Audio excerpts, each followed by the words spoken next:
Na década de 20, houve um forte crescimento industrial, né, norte-americano, e a expansão do crédito, pegar dinheiro emprestado nos bancos estava cada vez mais fácil, e a finalidade dessa expansão, era estimular o consumismo, que é uma das características do estilo de vida americano.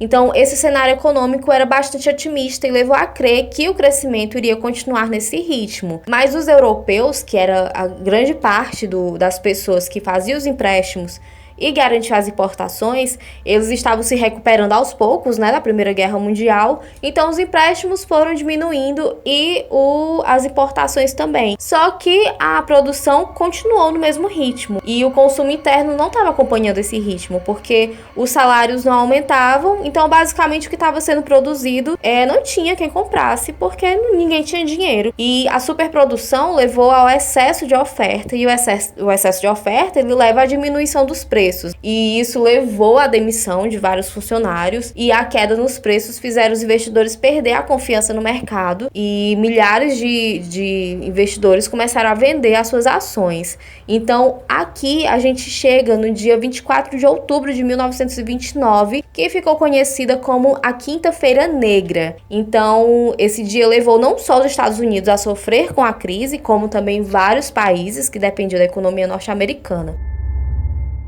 Mas o que a Quinta-feira Negra tem a ver com o Halloween, além do nome e do mês, né? Do nome assustador e do mês.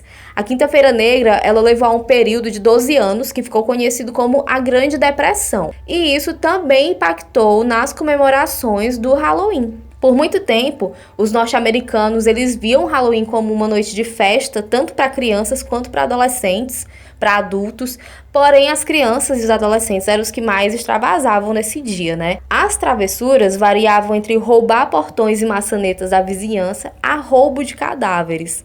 No Kentucky, em 1879, cerca de 200 crianças pararam um trem colocando um corpo falso nos trilhos. O maquinista conseguiu parar a tempo, ele desceu e viu que era um corpo feito de pelúcia, né? E nesse mesmo momento, as 200 crianças começaram a gritar, assustando o maquinista. Nessa mesma noite, essas crianças amarraram gatos pelo rabo e prenderam nas portas das casas.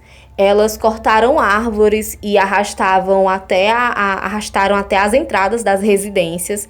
E as notícias sobre esses estragos, né, dessa noite, elas foram divulgadas em vários jornais locais.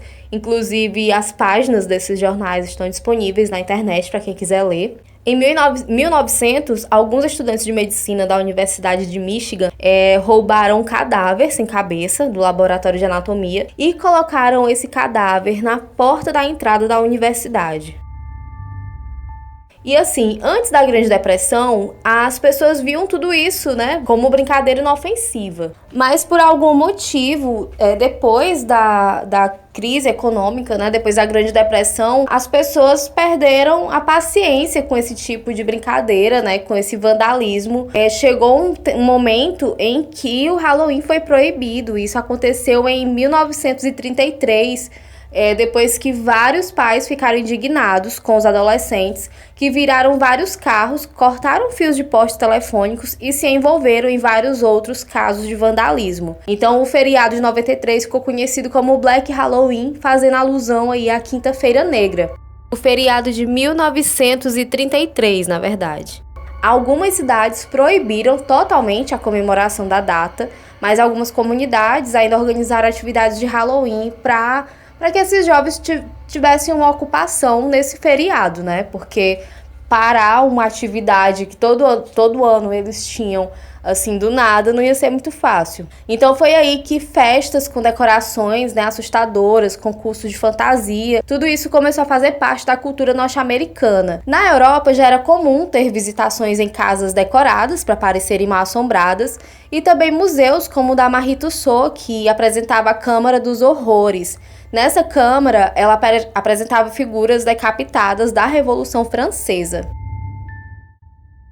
Em 1915, um britânico fabricante de brinquedos criou uma casa mal-assombrada com luzes fracas, chão tremendo e gritos demoníacos. As casas mal-assombradas da década de 30 nos Estados Unidos, elas eram apenas pequenas empresas sem fins lucrativos. Então, com o passar das décadas, as casas foram ficando maiores e passaram a arrecadar fundos.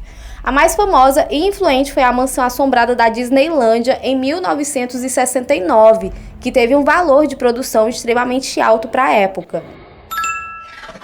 Estima-se que, atualmente, nos Estados Unidos, existam mais de 1.500 atrações mal-assombradas que cobram uma taxa de entrada.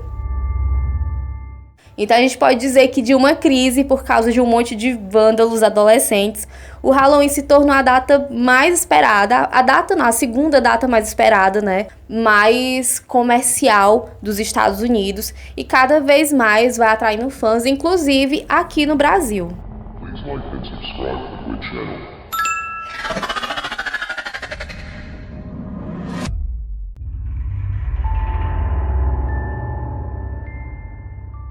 Mas infelizmente a noite de Halloween, ela não se resume a gostosuras ou travessuras. Tem gente ruim que aproveita da data, aproveita a distração dos pais e das crianças para sair de casa e cometer crimes hediondos.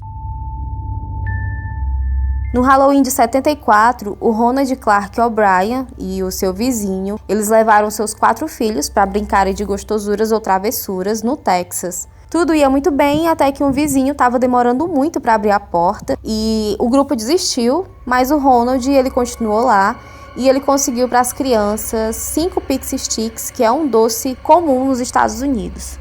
Ao voltar para o grupo, o Ronald dividiu os doces, ele deu 2 aos filhos do vizinho e 2 para os filhos dele, que era o Timothy e a Elizabeth. O 5º doce ele entregou para um menino que frequentava a mesma igreja que eles, e esse menino estava passando por eles na rua naquela hora. Chegando em casa, o Timothy pediu para comer algum dos doces e o pai dele entregou o Pixie Sticks. Assim que ele colocou o doce na boca, o Timothy reclamou de um gosto amargo e o Ronald deu para ele outro doce para que ele tirasse aquele gosto ruim da boca. Porém, tudo piorou, o Timothy correu para o banheiro, ele começou a vomitar e ter fortes convulsões, até que ele ficou mole nos braços do pai. Infelizmente, Timothy O'Bryan faleceu a caminho do hospital menos de 1 hora depois de consumir o doce. O Timothy tinha apenas 8 anos de idade. O acontecido apavorou os pais de toda a região, porque se um doce havia sido envenenado, também poderia acontecer com os outros, né, que os filhos deles também receberam. Então, para proteger os filhos, os pais, cada um deles pegou cada doce que tinha em casa e entregou para a polícia como forma de evidência. E logo foi descoberto, através da autópsia do Timothy, que aquele Pixie Sticks ele escondia uma dose letal de cianeto de potássio. Daí, rapidamente, a polícia recolheu os outros 4 doces que haviam sido entregues, para o Ronald, por esse vizinho. Felizmente, nenhuma das outras crianças tinha comido do doce. Após uma análise detalhada, descobriu-se que cada um daqueles 4 doces continha cianeto suficiente para matar de 3 a 4 adultos. Cada um deles havia sido aberto, carregado com pó de cianeto e embalado novamente com grampo. No início da investigação, o Ronald dizia não saber em qual casa havia pego aqueles doces. Porém, isso era muito estranho porque o grupo havia visitado apenas 2 ruas, porque choveu muito à noite e acabou o Halloween mais cedo. Então, as suspeitas sobre o Ronald se intensificaram após a polícia descobrir que nenhuma casa havia comprado naquele dia das bruxas o doce Pixie Sticks. Depois de ser muito pressionado, o Ronald caminhou pelo bairro várias vezes com os policiais, até que ele reconheceu a casa onde ele tinha pego os doces envenenados. Segundo ele, o vizinho nem ligou as luzes para atender, ele só colocou o braço para fora pelo vão da porta e entregou os 5 doces. Então, logo a polícia descobriu que o dono daquela casa era o Courtney Melvin, um controlador de tráfego aéreo que só chegou em casa naquela noite depois das 11 horas. O Courtney, ele tinha cerca de 200 pessoas como um álibi para provar que ele realmente estava no trabalho naquele horário.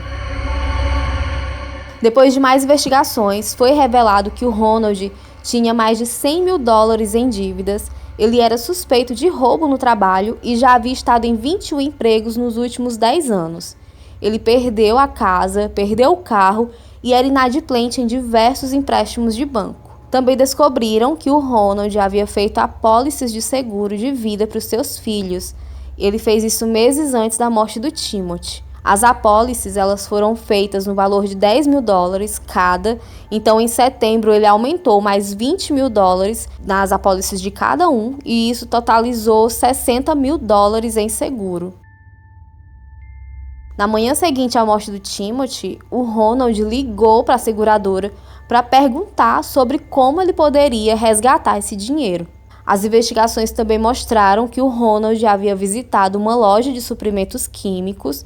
Ele visitou essa loja pouco antes do Halloween, porém ele desistiu da compra porque ele descobriu que o mínimo de cianeto vendido era de 5 quilos. A teoria policial era de que o Ronald tinha o plano de envenenar seus filhos para receber o dinheiro das apólices e tentar cobrir as dívidas dele. E os doces que foram dados para outras crianças, eles foram uma tentativa de não levantar suspeitas. O assassino foi interrogado diversas vezes, porém jamais confessou o crime. A mãe das crianças não teve envolvimento com nada do que ocorreu, ela nem sequer sabia que ele havia feito um seguro de vida para as crianças. Em seu julgamento, diversas pessoas testemunharam alegando que o Ronald tinha interesse em cianeto há mais de 2 anos. Ele perguntava constantemente sobre o funcionamento e que quantidade seria suficiente para matar alguém. Porém, ele não desistia, a defesa dele se baseava em dezenas de lendas urbanas sobre pessoas que envenenavam crianças no Halloween através de doces. A imprensa, é claro, caiu em cima do caso, e apelidou ele de Candyman. Então, no dia 3 de junho de 75, o júri levou 46 minutos para considerar o Brian culpado de assassinato e de 4 acusações de tentativa de homicídio, e assim ele foi condenado à morte. Pouco depois de condenada, sua esposa pediu o divórcio, ela casou novamente e criou a Elizabeth com todo o carinho do mundo. O Ronald O'Brien teve várias datas marcadas para execução, mas sempre conseguia adiar elas entrando com recursos. Até que no dia 31 de março de 84, pouco depois da meia-noite, ele foi executado por injeção letal. Ele morreu ainda se dizendo inocente e a sua última declaração foi que acreditava ser injustiçado, mas que perdoava a todos que estiveram envolvidos em sua morte. Please like and subscribe to the channel.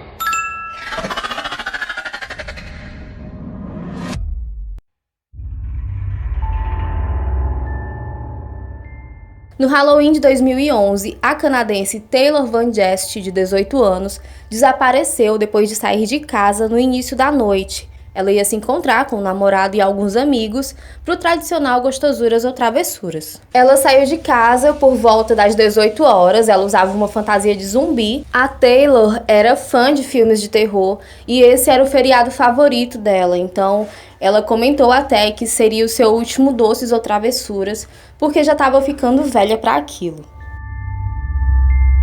A Taylor estava andando pelos trilhos do trem no caminho, enquanto trocava mensagem de texto com o namorado. E na última mensagem que a Taylor mandou, ela comentou que estava sendo seguida e estava muito assustada. Só que o namorado da Taylor não viu essa mensagem assim que ela mandou, então ele percebeu que ela estava demorando muito e foi conferir as mensagens, E foi só aí que ele viu essa última mensagem onde ela dizia que estava sendo seguida. Então ele ligou para o celular, alguém atendeu, disse que tinha encontrado o celular dela nos trilhos e os amigos foram procurar por ela ali pela área onde o celular foi encontrado. Então eles encontraram a Taylor por volta das 20 horas e ela estava gravemente espancada e quase sem vida ao lado dos trilhos da ferrovia.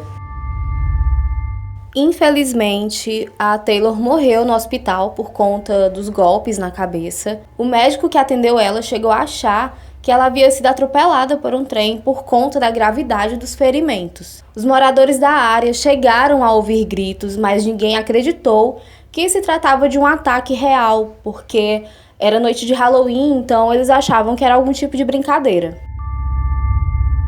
Na autópsia, encontraram sangue e pele sob as unhas da Taylor e o DNA correspondeu com o de um caso de 2005 em que uma mulher foi amarrada e violentada. O culpado do crime de 2005 ele não havia sido identificado ainda, mas o material genético foi colhido, na época do crime e ficou no banco de dados.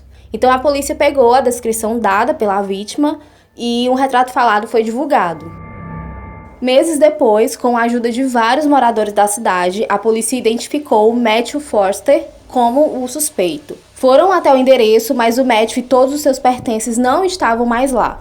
A polícia então foi até o pai do Matthew, que já tinha uma ficha criminal bem longa e estava sob suspeita de estar foragido de uma custódia. O homem não ajudou muito a polícia e disse que não sabia o paradeiro do filho.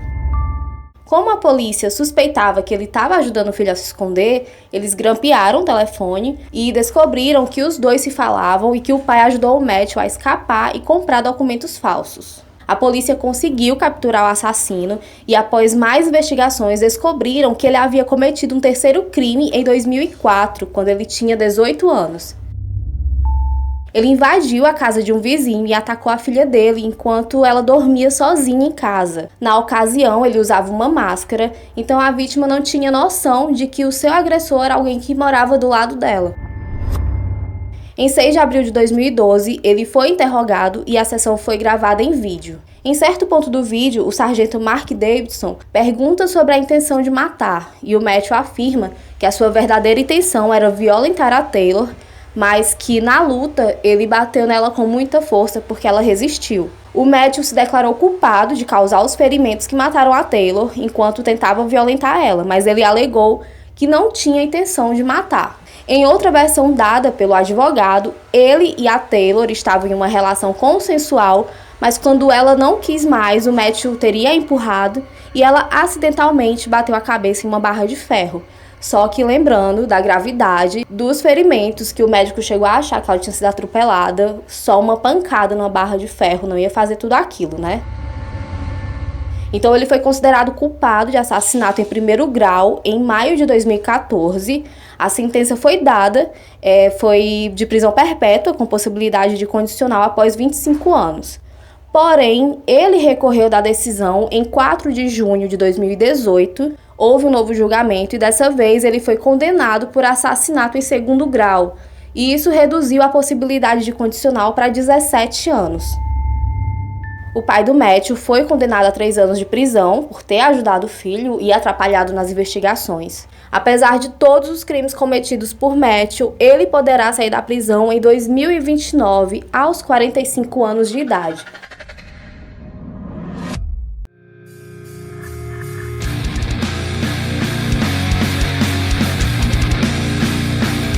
Gente, então é isso. Muito obrigada quem ouviu até aqui. Desculpem os barulhos de fundo, é que tem uma reforma eterna acontecendo aqui no vizinho. E é isso. Não esqueçam de seguir a gente lá no Instagram, tá? No @pottercast_dm. Dá o seu feedback, o que achou do episódio, se tem alguma informação a acrescentar. Muito obrigada e até o próximo episódio.